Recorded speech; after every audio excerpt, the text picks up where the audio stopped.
Good morning, everybody. Welcome to Westbridge Church. My name's Jeremiah. I'm one of the pastors here. It's great to have you with us today. I want to say hello to everybody joining us online. Thanks for participating there through that venue. Those of you joining us in our cafe, watching there, and if you're in a parent viewing room, great option if you have small kids you prefer to keep with you during the service. And before we jump in, there's so much to talk about today. There's so much going on outside of the busted bracket that I just got served last night. So much more going on. First of all, I want to let you know that we currently have 73 fourth and fifth grade students and leaders at Camp Shamina this weekend. So they're having a blast. I've seen a whole bunch of pictures and videos, great services, worship, teaching, a lot of fun in the gym, a lot of fun outside, and so just a really, really cool weekend. That's a big thing that's going on this weekend. Next weekend, we have on Saturday, we have an event here at the church to raise money for a group of people that are going to Dominican Republic, and that's taking place in just a couple of months. They're going to be on a trip to Dominican Republic working with one of our global partners there. Tomorrow, we have another group of teenagers, 23 students and leaders that are leaving for El Salvador, and they're going down there for a week-long mission trip there. So you can just see wow, there's a lot going on. So please, please, please pray for me and my son. We'll be home alone this week. And but also pray for the team going to El Salvador. They need it. And my wife and my 16-year-old are on that trip. My 18-year-old works down in El Salvador, so she's going to be part of that team. So just there's so much going on around here, and it's super fun and exciting just to see what God's doing as the church just does what the church does, right? And we be the hands and feet of Jesus wherever we go. So that's really exciting. The other thing, one more thing to just tell you about. If you look around, there's a lot of people in this room. For those of you joining us online, it's pretty full in here. We experience this not only at this service, but we experience this a lot of times at our 11 o'clock service. Our 8 a.m. service is filling up. We're just running out of room. And we're working to correct that, or actually, expand the building. It's not even a correction, just to continue to create more seats. And so we're working hard to expand our facility. We want to double the size of this facility. Everything that you see here is going to turn into kids' spaces, and then we'll have new adult spaces and new lobby, new auditorium, and then all of this becomes spaces. This entire first building gets converted into spaces for kids and students. But we're a little bit ways away from that. It takes a long time to raise the money to build a building. Even once we've raised the funds, it takes a good 12 to 15 months once you get a shovel in the ground to construct a building of that size. So all that being said, in the meantime, we've kind of hit our cap. We're kind of just not able to grow anymore because of how many people show up to our services. That's a great problem to have, by the way. And so over the last couple of months, we've been praying and we've been just talking and just agonizing over what do we do? How do we do this? And so we are going to make a shift in our service times when we get into summer. Over the last 2 summers, what we've done is we've gone from 3 services down to 2 services in the summer because summer in Minnesota is summer in Minnesota. And if you're from Minnesota, you know exactly what I'm talking about. And so our church attendance in person usually dips in the summer, so we kind of go down to 2 services to accommodate that. We can no longer do that. So last summer with 2 services, we were packed at both services. And if we go down to 2 services, we won't have room for everybody. So here's what we're going to do. We're going to go down to 3 services. You're like, wait, we're at 3 services. We're going to go down to 3 services, but we're going to do 2 on Sunday, and we're going to add a Thursday night service. We're going to add Thursday nights during the summer, and then we're going to be at 9 and 10:30 on Sunday mornings. And then that's just our summer schedule. When we get back into the fall, we will go back to 3 on Sunday morning, and we will keep our Thursday evening. So when we hit the fall, we will be at 4 services every weekend. Now, here's why we're doing this. This is not because it's man, I love hearing myself talk 4 times.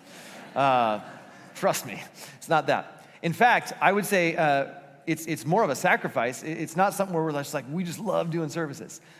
The truth is, we've just hit our lid, and there's no more room, and I have friends that I want to invite.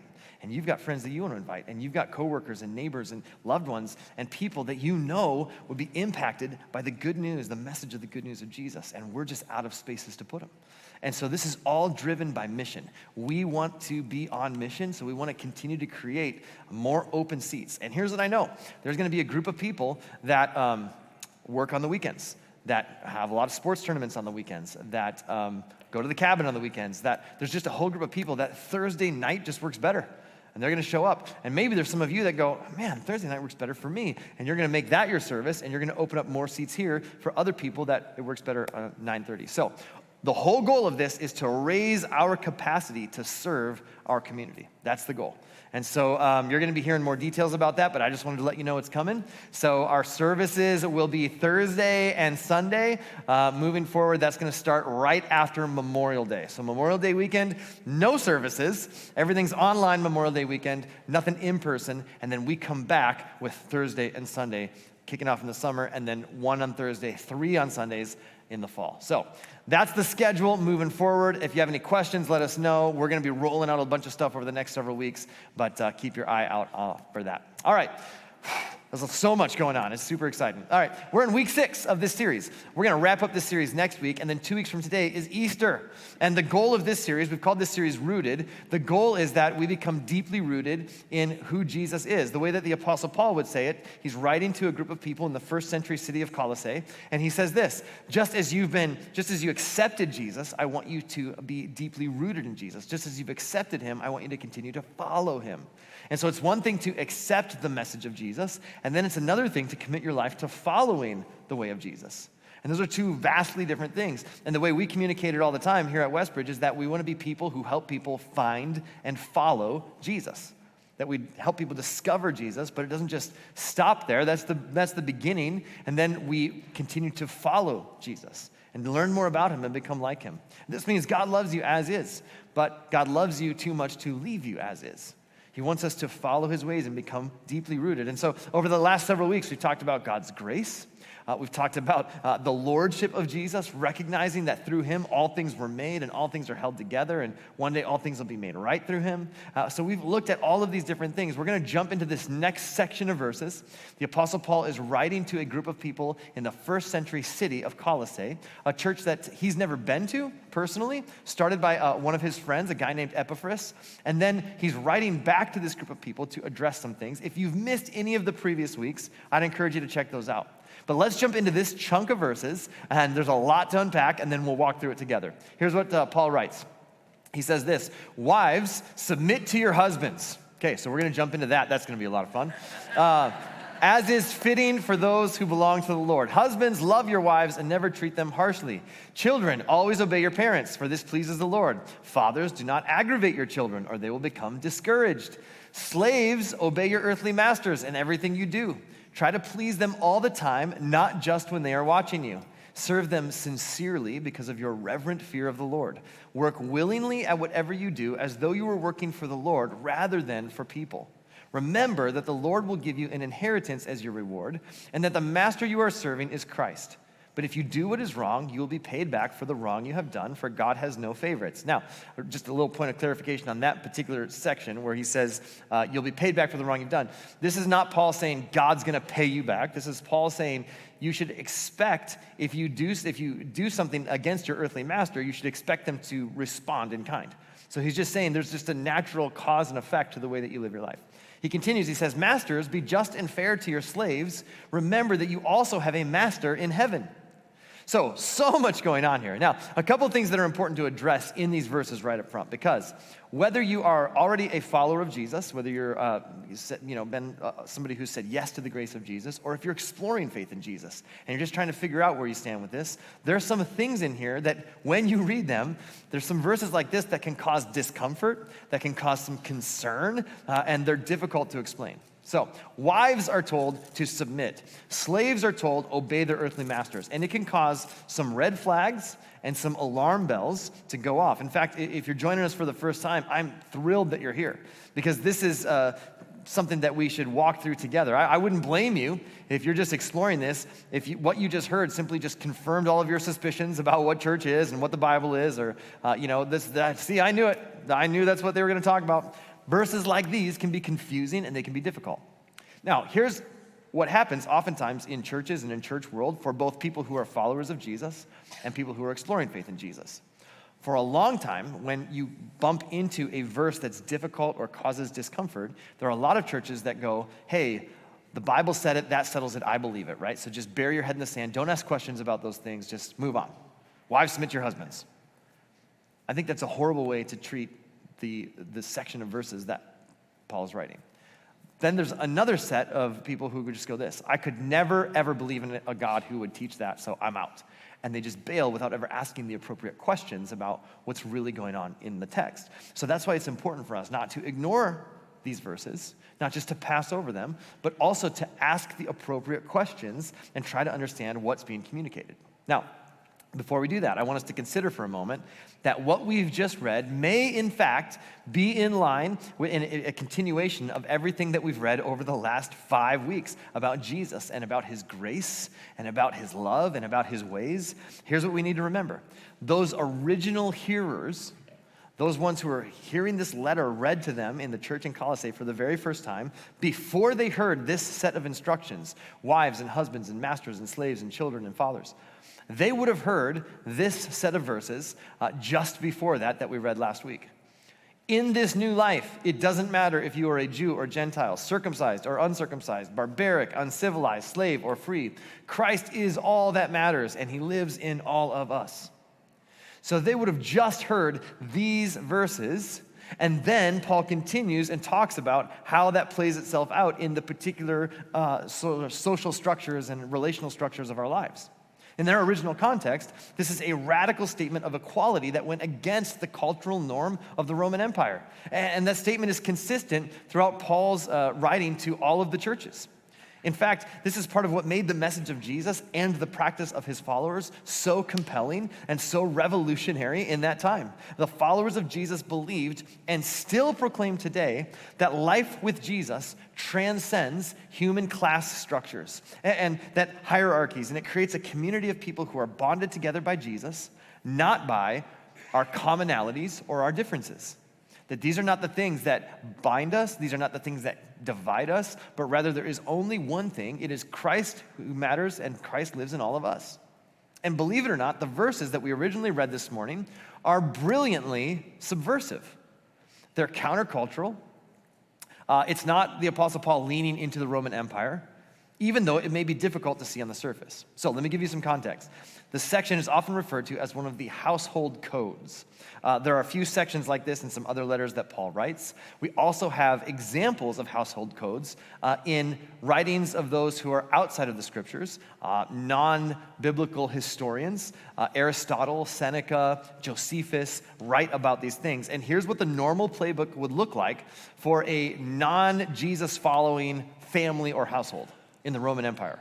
You talk to the man of the house, and you tell the man of the house what the man of the house needs to know and what everybody else in the house needs to believe and how they should behave, and because he's the man of the house. That's just how it operated. It was all about the patriarch, the father, the husband, the master. That's who those household codes spoke to exclusively. Now, compare that to what Paul writes to the Colossians. What he is describing is this: everyone has a seat at the table. Think about this. Everyone has a seat at the table. That's why in these verses, it's done in a way that may not seem important to us, but it is critically important to the original hearers. Here's what I want you to notice. When we look back at these verses, look at who is first addressed. Yes, we have men and fathers and masters, but that's the normal social playbook. In Colossians 3, there are women and children and slaves who are included, and you'll notice they are not spoken about, they are spoken to. They are addressed directly by the Apostle Paul because he's assuming in that church that everyone has dignity and everyone has value because they're made in the image of God.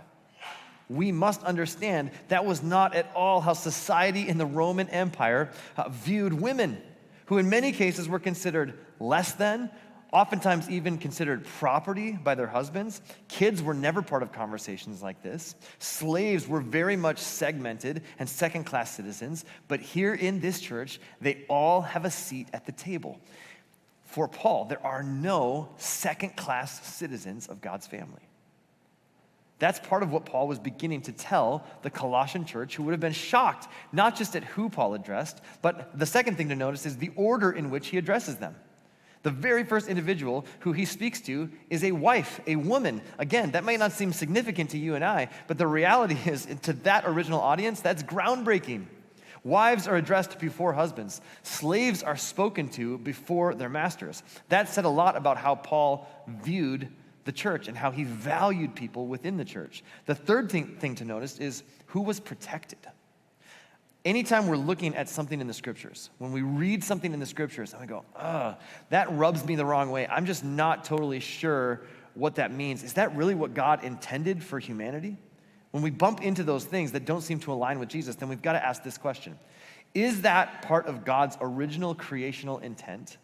Or is this God's way of minimizing the harm that sinful and broken people do to each other in a broken world?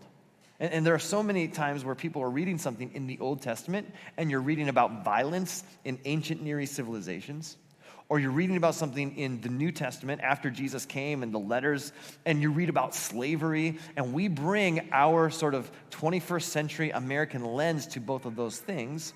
And there are so many people who say this, well, I could never follow a God who ... fill in the blanks. The violence I read about in the Old Testament, the slavery I read about in the New Testament, I could never get behind a God who does either of those things or who promotes either of those things.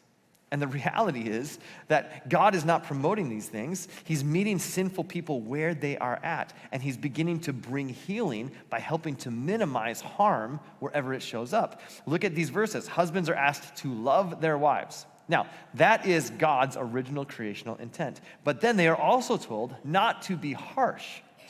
That's God minimizing harm. Fathers are told not to exasperate or aggravate or cause resentment in their children. That's minimizing harm and protecting children. Masters are told, be right and fair, which is minimizing harm from unfair and unjust treatment. These verses do a lot not only to invite everyone to the table, but to ensure that they're all treated with dignity and with value, that those who have positional authority in the human structures that we find ourselves are leveraging that authority, not for the benefit of themselves, but that they are leveraging that authority for the benefit of those beneath them. This is what Paul is writing to. And I hope you're beginning to see through that lens that these verses are not nearly as oppressive or controlling or archaic as we might initially view them, but often the reason that we see them that way is because we bring our context and our baggage to these verses. Now, one of these lenses has to do with the way that American church, the modern American church, has misinterpreted and oftentimes even abused the word submission. So anytime you come across something in the scriptures and you're unsure how to interpret that, or you're unsure of the context, or what is the author trying to communicate, one of the things to do is find other parts in the scriptures where that author uses the same word. And what is the context that it is most often used in? And when you look at the word submit, Paul is not using this in an authoritative context. Otherwise, he would have used the word obey, and in fact, he does use the word obey later on in these verses. Rather, he says, submit. And if you look at the times that this is used, the word for submit means to order your life around or position yourself around or with. That's what it means. So you think about this for a second. I would say the way Paul is using submission is a voluntary relational posture. It's an intentional posture where I'm going to adjust my life. I'm going to adjust my time, my schedule, my resources. I'm going to intentionally adjust my life to make room for the other, where you adjust your life to put someone else ahead of yourself. Where else does Paul use this word and in what context? Well, in his letter to people in the city of Ephesus, he writes the same word. He says, submit to one another out of reverence for Christ. In this, he's not saying obey one another. He's saying, I want you to live with this intentional relational posture where you actually adjust your life to make room for others.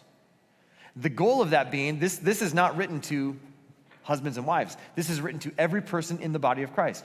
You are to make room for the other people in the body of Christ. Out of your reverence for Christ, adjust your life so that you make room for others. In other words, everyone has a seat at the table. When you look at this word submit, Paul is using it in that context. It's not even written to married people. It's written to the church as a whole, where we have a posture as followers of Jesus where we adjust ourselves to make room for others, and we do this because of what Jesus has done for us. And then Paul talks about what that looks like in the various arenas of our lives. Husbands and wives and parents and kids and slaves and masters. And that means this isn't about an authoritative, domineering posture. In fact, that's why husbands are told not to be harsh. Paul leaves no room for a harsh, domineering husband. Instead, Paul wants us to look at marriage like this. Marriage is a submission competition. It is a race to the back of the line. Wives, submit to your husbands. When we hear this, we immediately think of all the men who are not worth submitting to. And I did a survey, and it's 100%. I have that on good authority. Submission, and some churches teach this, that submission is not this, well, you're in charge because you're the husband and you make the decisions and I'll follow everything you say because I'm the wife and I have to submit to you. That is not at all what Paul was writing. Submission is mutual. Paul says we submit to one another out of our reverence for Christ. I adapt my life to make room for you and vice versa. I'm here for you, you're here for me. I'm putting you first, you're putting me first. It's a race to the back of the line. I'm going to do everything I can to support you, to cheer you on, to lift you up, to maximize your life. And I'm not going to do that just so that you'll reciprocate and do that for me. That's not the goal. That's called a contract. That's not what this is. Paul says, no. The basis for doing that, I'm going to do that based on everything that God has already done for me. So it's not, I'm going to do this and I'll do my part if you do your part. It's, look, because of what God has already done for me, this is how I'm going to live towards you. This is going to be my relational posture towards you. And Paul says in marriage, when husbands and wives both practice that, when there is a submission competition, both trying to put the other person first, it is a powerful relational dynamic. In fact, this is the most powerful relational dynamic in any of your relationships. It's really hard to have a negative friendship, a negative parent-child relationship, a negative work relationship when you're just constantly trying to put each other first. Paul says this is what it looks like. Out of your reverence for Christ, you submit to one another. Husbands, love your wives the way Christ loved the church. Well, what did Jesus do for the church? How did Jesus love the church? Well, he died for her. So that's all we got to do. In other words, the point that Paul is making is Jesus was willing to be the first to sacrifice for the benefit of his bride. And husbands, you're called to do the same thing. When we hear that Jesus is the head of the church, again, some churches abuse this. It gets twisted and misinterpreted to mean, the head of the house. They're the head of the house, which in our mind means you make the decisions and your wife must obey. You got to do what I say. I'm the head of the house. And, the word head does not mean boss. We misinterpret that. The head of the company, the head of the army, we think that it's all about the person in charge. In the Greek language, the head of the army would have been the first soldier into battle. It was the tip of the spear. It was not speaking to authority, it was speaking to order of engagement. Which means, Paul's reminding us, if Jesus is the head of the church, that means he moved in our direction first. And as husbands, we are tasked with doing the same thing. So if we're truly interpreting these verses correctly, men, lead the way in submission. Lead the way in laying down your life and in laying down your preferences for the sake of your wife. So you lead first. You adapt your life to make room for them. Now, we're like, that's really shocking. Isn't it just wives submit to your husbands? It's important to note in our modern context, when we read wives submit to your husbands, we're just like, that's shocking. That's widely misinterpreted. But to the original audience, that was actually the norm. They had no problem with that. Like, wives submit to your husbands. It's like, yeah, we do. They're the patriarch. We do everything they say. That wasn't the shocking part. What would have been the shocking part to the original audience would have been, husbands, don't treat your wives harshly. Now that was groundbreaking. Because they were property, they were less than. Husbands could do whatever they wanted. And to say to a husband, like, you are now to take this idea of submission and lead the way in that, and you are actually now to make space for them and cheer them on and lift them up and be willing to die to your preferences and die to yourself for their benefit, that would have been the groundbreaking part. Husbands, love your wife. Don't treat her harshly. This was radical and revolutionary to live your life that way. So if you want your marriage to thrive, if you're here today and you're dating, if you're here and you're married, if you're here and you want to be married, if you're here and you're married again, or if you just have friendships, mutual submission is the most powerful relational dynamic. Practice mutual submission, a race to the back of the line, a determined effort to put your spouse ahead of yourself. And you're going to see over time, as you practice that, day in and day out, week in and week out, something grows in the midst of that dynamic that is powerful. It's the kind of love that Jesus has for us. And when that's present in your marriage will flourish. Here's the next thing. He continues to go through these relationships, and he says, children must respect the authority of their parents. Now, Paul first addresses children before he addresses parents. If you're here today and you're under 18, you should know, respect the authority of your parents. If you're here today and you're over 18, but you live at home still, respect the authority of your parents. If you're here and you're over 18 and you don't live at home, you should still respect the authority of your parents. Now, this doesn't mean you obey all, I don't obey everything my parents ask me to do. But there's no sort of qualifying clause that says that we should dishonor our parents. I still need to honor my mom and dad. And so here's what the Apostle Paul writes as he continues. He says, children, always obey your parents, for this pleases the Lord. The idea being this, right? I'm somewhere in my lower mid-40s, and there's no qualification in these verses that says that now that you're living on your own, it's okay to dishonor mom and dad. Part of honoring them means you follow the rules of the house when you live in their house, even when you don't understand the rules of the house. I will never forget this. 16 years old, my friends were doing something, I really, really wanted to go, and my mom said no, and she didn't have a reason why. I'm like, well, that just doesn't make any sense. I have a car, I have a driver's license, I can go. She's like, I don't want you to go to that. And it drove me insane. I was so mad at her. I was so frustrated. In hindsight, I realized had I gone with my friends, I would have gotten in a lot of trouble. And she saw that, and she's like, I don't even know how to tell you this. I don't even know how to put it in words that your 16-year-old brain can understand. But I'm just telling you, I see trouble on the horizon that you don't see. But I was not hearing that. All I heard was, no, I'm mom, and I said so. And I was like, oh. But in hindsight, it's amazing, isn't it? That I look back and I went, oh man, my mom saved me from some stuff that would have got me in trouble, even though I didn't understand. And here's what Paul's saying to kids, which is amazing. It's groundbreaking that he's addressing kids. But he's saying to them, look, your parents love you. They want what's best for you. You might not always understand it, but they have a vantage point that you don't have. So just trust them in those moments. If you're a teenager here, you just got to trust mom and dad have your best interest at heart. They want what's best for you. Now, Paul is addressing an audience who are doing their best to follow Jesus. I fully recognize we live in a culture that we have parents who are abusive, we have parents who are neglectful. There's all kinds of things that make this difficult. But each of us are responsible for our own conduct. Paul is addressing a group of people who are genuinely doing their best for their families. And in this context, Paul tells children, you are to respect the authority of your parents. They are doing their best, and they answer to God on your behalf. So then he flips it and he starts talking to parents. And here's basically, I'm going to summarize this and then we'll read the verse. Parent with the end result in mind. Parent with the end result in mind. Paul is going to say something in this next verse that is really, it's just one sentence, but it is such a powerful sentence. There is so much substance packed into this one sentence that it's amazing. And this is the summary. Parent with the end result in mind. Don't parent just to get compliance here and now in this exact moment, but parent with the end result in mind. Think about what you want your kids to become. Think about the kind of people you want them to be. Think about the results you're looking for with your kids, and then parent through that lens. Here's the way he would say it. He says, fathers, and he's really addressing parents, but because of their social construct, he writes to fathers. He says, do not aggravate your children or they will become discouraged.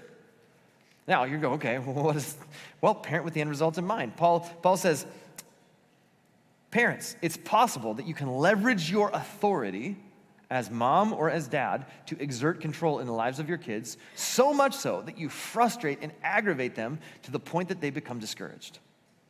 And every parent knows what that's like. We've all done it. There was one particular season, I think my daughter was about 7 or 8 years old, and she just was not doing what I was asking her to do, and I kept asking her, and eventually I just powered up, and I was like, okay, and I'm like, this is what's gonna happen now. And I'll never forget this because it's one of my biggest regrets as a parent.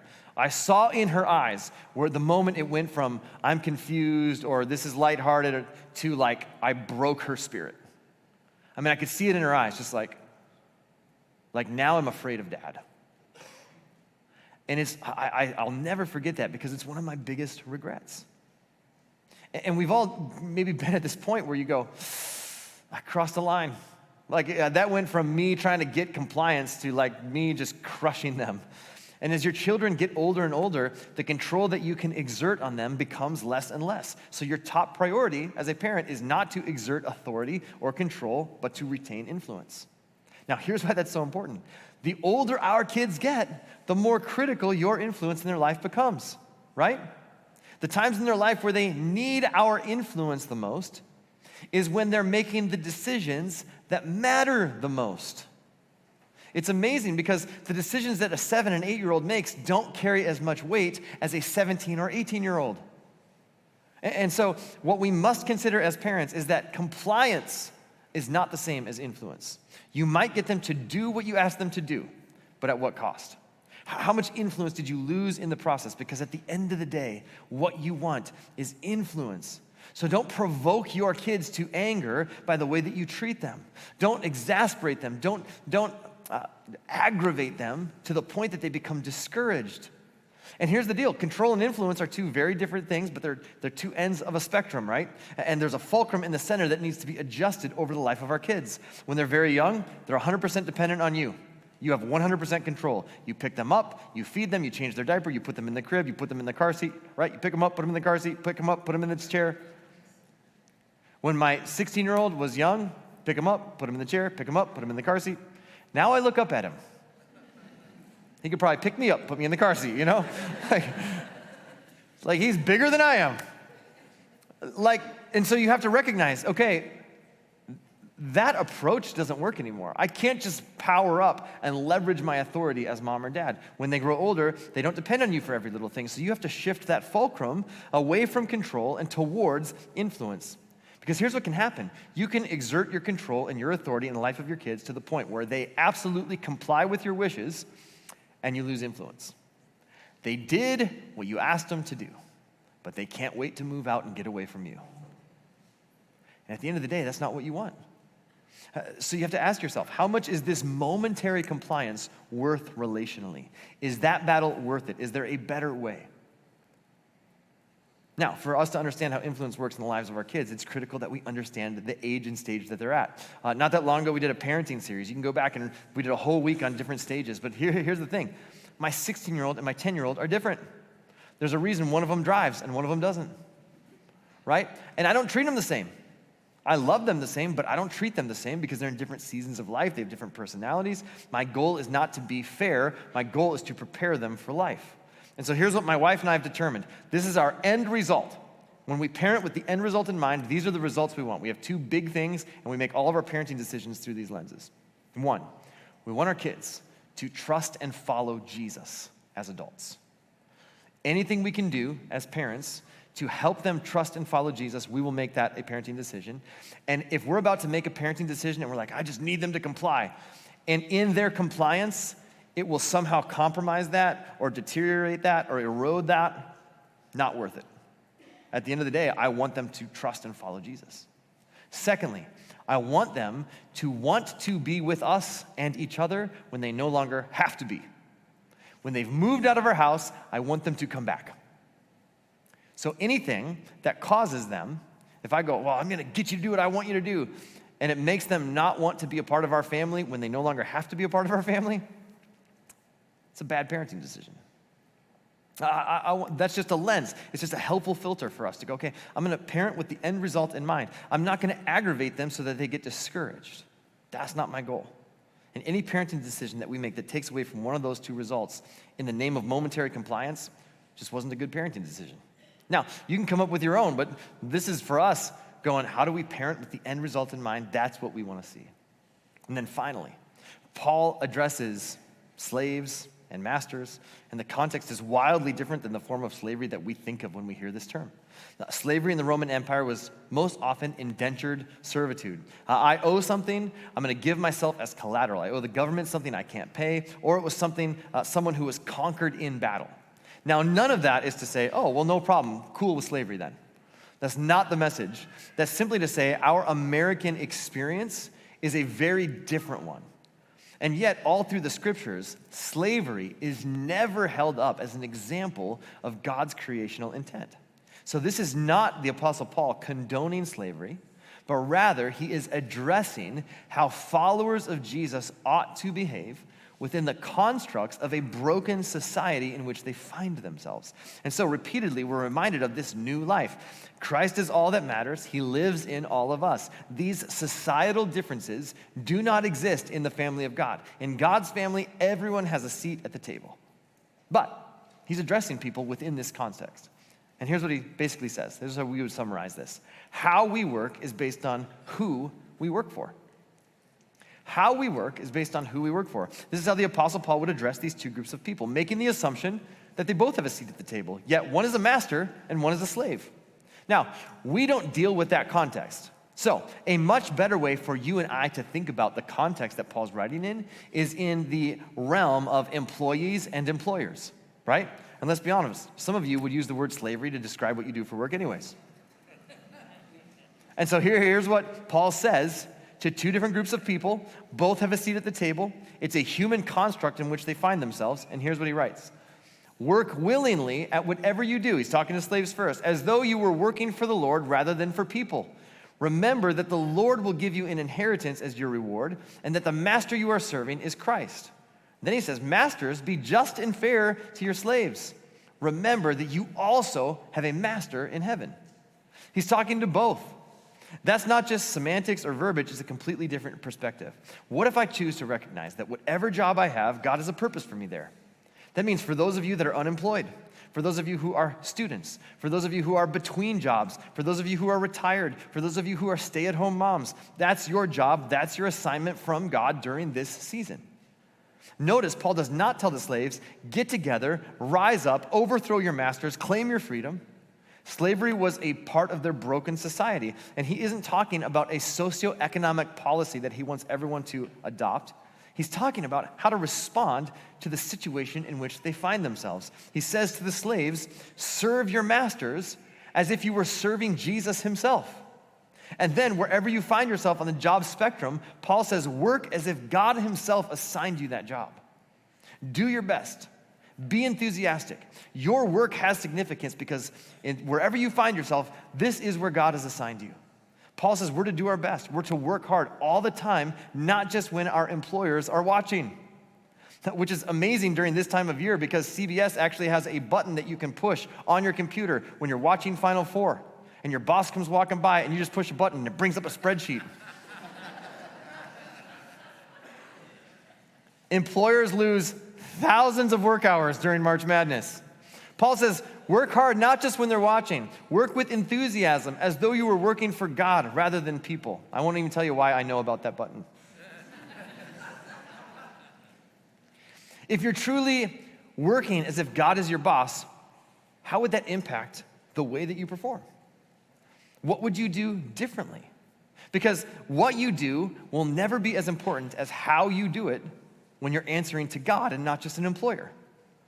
We tend to get focused on the what and the where, but God measures success completely differently. God is looking at how. We tend to get focused on what's happening on the job. God is more focused on what is happening in us. And because far more important than what you do is who you are becoming. Are you becoming more like Jesus? What would it look like for you tomorrow? If for one day you went to work and you did your best with all of your heart, not because of your employer, not because of your company, but as if you were working for God, as if God was your boss. In other words, don't commute between your spiritual life and your work life. Some of us come in here on the weekends and we worship and we're like, okay, that's great, right? Spiritual thing. And then we get to work and we're like, all right, it's time for business. God, I saw you on Sunday, but stay out of this part of my life. I got some stuff I got to do here that you might not be happy with. And folks, the work that we do as a church is not just what happens in here. The work that we do as a church is most importantly what happens when we leave this place. Church begins when the service ends. Like, the reality is, we are the hands and feet of Jesus in a broken world. And what are you doing in your workplace to reflect the grace and the love of Jesus to the people around you, to your employees, your coworkers, your bosses? And what Paul is saying, if it's true, and you're doing your work as if God is your boss, then there is no need to compartmentalize your work life from the rest of your life. You were given an assignment because you were created in the image of a working God. And when you work well for him, your work is a reflection of your Creator. When you're able to understand that, that's the purpose of your work, then it changes your work life and it makes a difference in the world. So let's just look at all of this whole letter that Paul writes. He starts off chapter 1 and he says this: you were transferred from the kingdom of God. Like you accepted this wonderful good news of God's grace, and you were transferred from the kingdom of darkness into the kingdom of light. And it wasn't anything you did on your own, it was because of the grace of Jesus. And then the second half of chapter 1, he says, and through Jesus, all things were created and all things are held together. And one day, through Jesus, all things will be made right. All things will be restored and renewed. And then he gets into chapter 2 and he says, now, because of that, there's no need for self-help plans. There's no need for try harder. There's no need for check all the religious boxes and observe special holidays and don't do this and don't do that. You know how it ends. Through the death and resurrection of Jesus, you have victory in your life. And then he gets into chapter 3 and he says, because of that, live with eternity in mind. Because you know how it ends, live as if eternity has already begun. Go ahead and push in that direction with the way you live your life. Clothe yourselves with compassion and kindness and gentleness, humility, patience, and forgiveness. Because in this new life, everyone has a seat at the table. So with that in mind, it changes the way that you view your marriage. It changes the way that you view authority of your parents. It changes the way that we parent our children. It changes the way that we view employee or employer. It changes the way that we view our work assignment. Everything has a brand new lens because of the grace and victory of Jesus. All of my relationships are made new. And now, in every arena, I want to make sure that everyone has a seat at the table. In your marriage, submit to one another. That means create space for the other, not because they deserve it, but because of what Jesus has done for you. In your family relationships, honor your parents, lead your kids with love and compassion, and do that not because they deserve it, but because of what God has done for you. And in your workplace, work as if God is your boss. After all, there's more to this life than this life. So work with faithfulness because that honors God and it honors others. But you don't do that so that you can get paid back. You do that because of what God has done for you. Every one of these ideas hangs on this, that we submit to one another, that we adapt our lives to make room for others because that is what Jesus did for us. Because the only reason we have a seat at the table is because of Jesus. And now, relationally, we adapt ourselves out of reverence for Christ. We submit to one another, meaning I adapt my life, you adapt your life, and we work hard to make room for the other because everyone has a seat at the table. Doesn't our world need a whole lot more of that? Doesn't our world need more of that? If you're exploring faith in Jesus, you just should know this is what you're getting invited into. This is the message. And this is how Jesus loved us. He came into this world, and he took all of our sin and all of our shame and all of our brokenness upon himself. And then he allowed himself to be put to death, and he was nailed to a cross. And we are told that our sin and shame and brokenness was nailed to the cross with him. When he died, he put to death our sin, our shame, our brokenness. His body was laid in a tomb, and according to multiple eyewitness accounts, hundreds of people saw Jesus alive again, which means there's more to this life than this life, and you and I have been invited to be a part of God's family. And you don't behave your way in. You don't church attend your way in. You don't earn it. It's because of the grace of Jesus. Paul would say, so you can accept Jesus, and you can begin to follow Jesus. If you've never said yes to that invitation, today might be the first time, whether you're watching online or here in the room. I'm going to ask you, if you want to say yes to that, then you can agree with this prayer. And then after we pray, I'm going to ask you, if this is your next step, would you just check that box on your connection card and let us know that you're praying this prayer with us? And I have some resources that I want to put in your hands. I want to help you because this is not the end of the conversation. This is the beginning of the conversation. And so if you'll take that connection card, whether it's online on the app or take that connection card to our next steps area, I have some resources, a box of resources that I want to put in your hands and help you as you begin that process.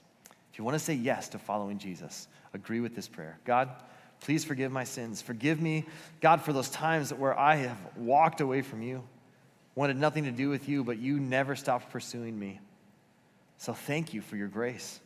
I want to be a part of your family. Make me your son, make me your daughter. Help me to put my trust in you and follow you as best as I know how from this moment on. And God, for every one of us who are following you, I pray that you would help us to see all of our relationships through this lens, that everyone has a seat at the table. God, our marriage relationships, our friendships, our relationships with our kids, our relationships with our parents, our relationships with our bosses and our coworkers and our employees, God, may all that we do reflect the love and the grace of our Creator. And God, as we do that, may we point people to you. We love you. We pray this in your name. Amen.